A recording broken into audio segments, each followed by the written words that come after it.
Hello, I'm Dr. Beth Colby from Talk Mental Health. One of the leaders of The Economist on the 9th of December was about mental health. It was entitled Britain's Mental Health Mess, and the author stated that too many mild cases are being medicalised, whilst too many severe cases are ignored. The author stated that Britons are known for their stiff upper lip, but we are becoming more open about mental health. British people are more likely to regard mental illness as a disease, such as any other disease, compared to our European counterparts. Most rich countries have had increasing numbers of people self-reporting mental health, particularly since the pandemic. However, the rise in cases in Britain has been quite astonishing, and that 1 million more people in 21-22 were in contact with mental health services compared to 5 years earlier.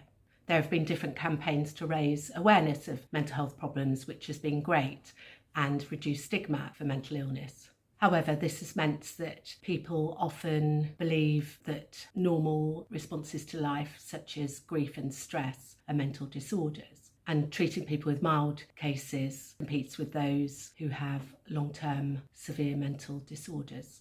There are certain benefits for having a diagnosis of mental illness, such as for teenagers who will get 25% extra time in exams for certain diagnoses.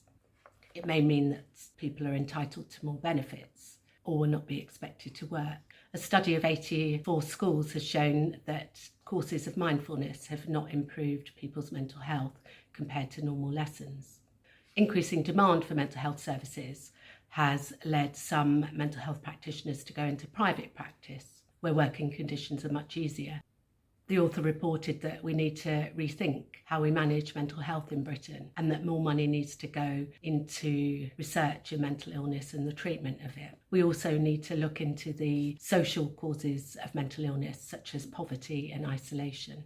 In conclusion, the author wrote that Britain needs to avoid mass medicalisation of mild forms of distress, and that a diagnosis is not always in somebody's best interests. A recent piece of research showed that the volunteers were happier when they were taught to suppress negative thoughts. The final line states, and I quote, "Britain has become more compassionate about mental health. It needs to become more thoughtful too." Thank you for listening. Bye for now.